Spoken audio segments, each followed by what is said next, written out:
بخاری رحمہ اللہ تعالیٰ نے اس کو حرمین شریفین میں بیٹھ کر لکھا ہے، خود فرماتے کہ حرمین شریفین میں بیٹھ کر لکھا ہے، اور اس کی جو تراجم لکھے ہیں یعنی ترجمہ الباب جو جمع کیے ہیں یہ مسجد نبوی میں روضہ رسول اور منبر رسول کے درمیان کے مبارک حصے میں بیٹھ کر لکھے، اور جب بھی کوئی حدیث لکھنے لگے ہیں اس سے پہلے انہوں نے غسل فرمایا، کپڑے پہنے، خوشبو لگائی اور 2 رکعت نماز ادا کی اور استخارہ کیا۔ استخارے میں جب ان کو یقین ہو گیا کہ یہ حدیث بالکل صحیح ہے، اس کے اندر کوئی شک و شبہ نہیں ہے، اس کے بعد انہوں نے حدیث کو نقل کیا۔ آپ اب اندازہ لگائیے کہ 16 سال کے عرصے میں آپ نے ایک ایک حدیث پر اسی انداز سے اس کو نقل کیا ہے۔ غسل فرمایا، آپ نے کپڑے بدلے، خوشبو لگائی، 2 رکعت نماز حاجت پڑھی، اللہ تبارک و تعالی سے نصرت و مدد مانگی، اس کے بعد استخارہ کیا۔ استخارہ مسنونہ کرنے کے بعد جب اللہ تبارک و تعالی نے شرح صدر فرما دیا اور یقین کامل و ظن غالب ہو گیا کہ یہ حدیث صحیح ہے، اس کے بعد آپ نے لکھی۔ اب آپ سوچئے کہ ایک شخص ایک حدیث لکھنے میں اتنی محنت کرتا ہے اور 16 سال کے عرصے کے اندر جو ہے یہ پوری جو ہے وہ مکمل ہوتی ہے۔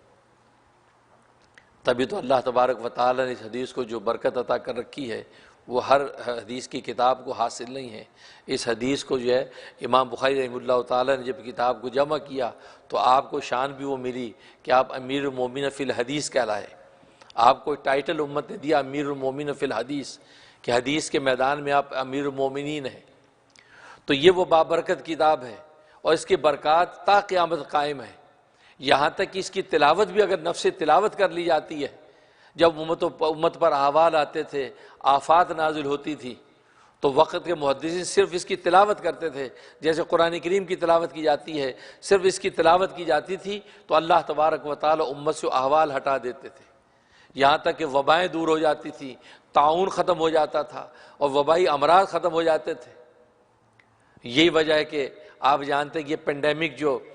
ہے وہ کرونا وائرس کووڈ-19 آئی ہے تو الحمدللہ بہت سی دنیا کے خطوں کے اندر اس کی تلاوتیں کی گئیں۔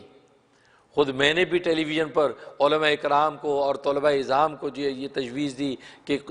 بخاری شریف کی تلاوت کی جائے، چنانچہ پاکستان، انڈیا، بنگلہ دیش کے مدارس کے اندر اس کی باقاعدہ تلاوت ہوئی اور ہزاروں طلباء نے اس کو روز تلاوت کیا ہے تاکہ یہ وبائیں ختم ہو جائیں۔ تو اس قدر بابرکت کتاب ہے، اس لیے آپ حضرات کی جو ہے وہ التماس پہ اس کا سلسلہ انشاءاللہ ہم نے شروع کیا ہے۔ آج تو چونکہ افتتاحی درس ہوگا، لیکن یہ ہے کہ انشاءاللہ ہر مہینے پوری تفصیل کے ساتھ ہم اس کے حقائق اور معارف پر گفتگو کیا کریں گے۔ ظاہر ہے کہ آپ کو سن کر لطف آئے گا، کیونکہ ظاہر ہے کہ امام بخاری رحمہ اللہ تعالی نے جس اخلاص کے ساتھ اس کتاب کو جمع کیا آپ نے سنا، تبھی سرکار دو عالم صلی اللہ علیہ وسلم اس کو اپنی کتاب ارشاد فرماتے ہیں۔ ایک محدث راوی ہیں، فرماتے ہیں کہ مجھے رسول اللہ صلی اللہ علیہ وسلم کا دیدار ہوا، زیارت ہوئی، تو مجھے پوچھا کہاں جا رہے ہو؟ کہا کہ میں امام شافعی کی کتاب شافعی پڑھنے جا رہا ہوں۔ فرمایا کہ میری کتاب نہیں پڑھتے ہو؟ فرمایا کہ آپ کی کون سی کتاب؟ کہا محمد بن اسماعیل کی کتاب یعنی بخاری۔ فرمایا یہ میری کتاب پڑھا کرو۔ تو آپ نے اس کو اپنی کتاب قرار دیا، اس لیے کہ ظاہر ہے کہ امام بخاری رحمہ اللہ تعالی نے جس محبت عقیدت اور جس پاکیزگی و تقوی ورع کے ساتھ اور جس طریقے سے اللہ تبارک و تعالی سے نصرت اور استدعا کر کے ایک ایک حدیث کو جمع کیا ہے، اس کی کوئی نظیر نہیں ہے۔ اس لیے یہ بخاری شریف کا درس جو ہے وہ بہت بابرکت درس ہوتا ہے۔ تو آپ حضرات الحمدللہ جوق در جوق تشریف لائے ہیں، اسی جوش و جذبے کے ساتھ آپ تشریف لاتے رہیں گے، بلکہ اور احباب کو بھی لاتے رہیں گے، تو انشاءاللہ بخاری شریف کے حقائق و معارف ایک ایک لفظ پر اس کی گفتگو ہوگی، اور امام بخاری کی جو عرق ریزی کس انداز سے انہوں نے الفاظ کو چناؤ کیا ہے، کس انداز سے احادیث لائے ہیں، کس لفظ سے کیا مراد لیتے ہیں، اور یہ امام بخاری کی ذہانت اور فطانت کا پتہ چلتا ہے۔ تبھی محدثین فرماتے ہیں کہ فقہ البخاری فی تراجمی ہی،